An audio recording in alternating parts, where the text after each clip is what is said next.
Hey, Willie, what's happening? Hey, hey man, you got a minute? Sure, what's up? Come on in, sit down.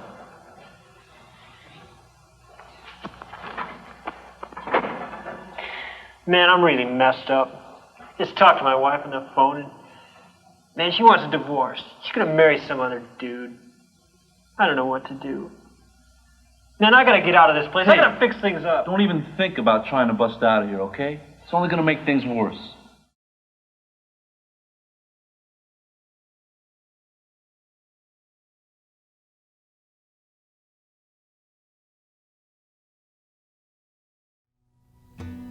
I know this probably sounds kind of strange, but we recently lost our mom on March 29th of last year.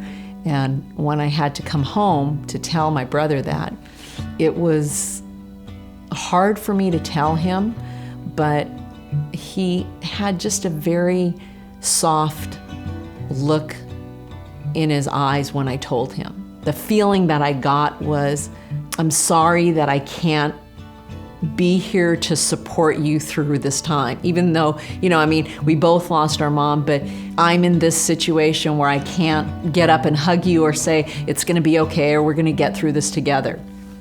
That was pretty powerful.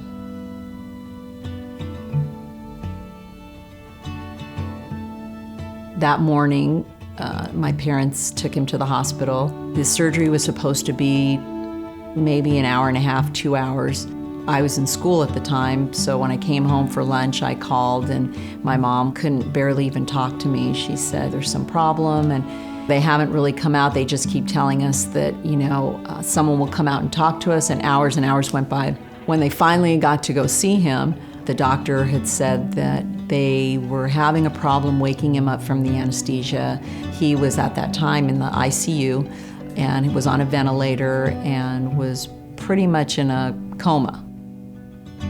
And then finally, our family doctor, who was very close friends with my mom, sat her down one night at the hospital and said, I need to tell you what happened in there. In the middle of the operation, the anesthesiologist had hooked him up to a machine to regulate his breathing and walked out of the operating room to make a phone call or take a phone call. I don't remember which one it was. He ended up having a cardiac arrest because the machine that he was hooked up to regulate his breathing malfunctioned, and there was no alarm or alternate valve to give him the oxygen. The surgeon who was operating on his neck started to notice the change in the color of his blood and called out to the anesthesiologist, what's happening? And the nurse said, he's not here. They got his heart going again, but by that time he had, brain damage, and we wouldn't really know the extent of his brain damage until he kind of came out of the coma and we were able to see.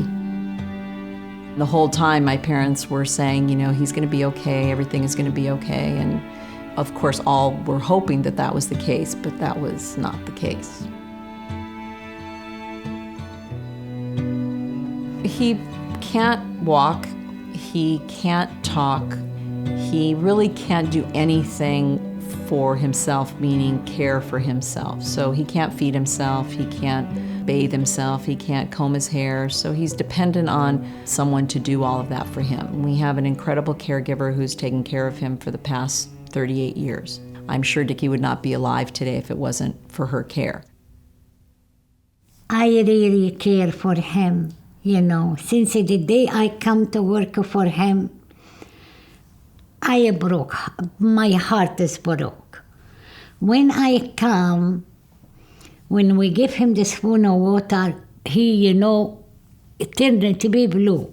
I say, okay, I get the straw, or big cup of water, I put my hand like that, the straw is coming. Have a water. Then I drop it in his head, in his mouth. It took me an hour to finish the cup of water, but I don't mind,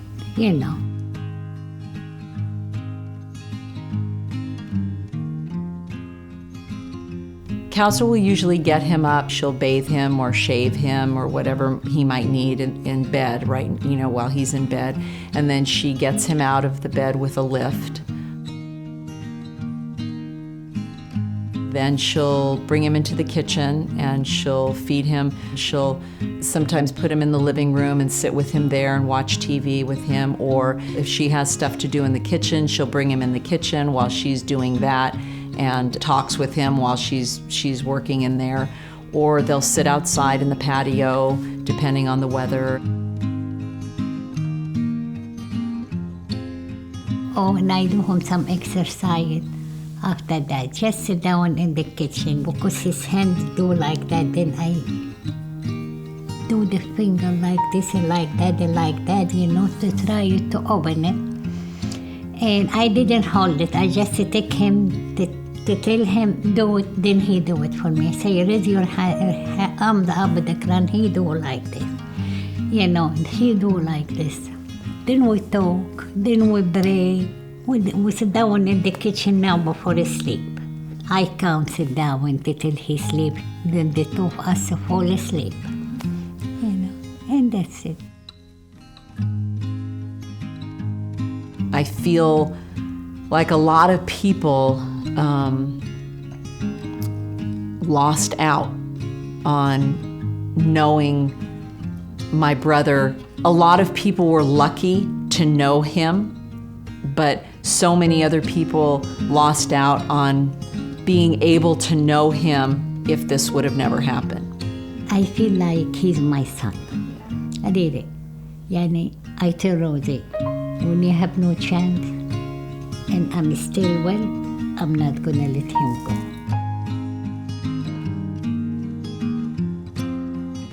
When my brother and I were able to kind of get past that stage of me being the younger sister and him being the older brother and arguing and stuff, I remember him saying to me one day, we were home, and he put his arm around me and he said, I'll always be your older brother, always there to take care of you and help you through whatever you need. And you can always count on me, no matter what. Whenever you think, there's nobody in your corner, I'll always be in your corner. I knew that it was genuine and coming really from his heart. And I knew at that moment that no matter what I encountered in my life, good, bad, he was going to be the first person that I would share it with. Your contribution would be a tremendous help, whether it was a financial contribution, if you're a physical therapist or you're a speech therapist who could help Dickie with the physical challenges that he has with his body. Just saying thank you it's not enough to really express to you how much it means to me and to Dickie, and I just appreciate it. I really do. Let me read you something that's really helped me out, okay?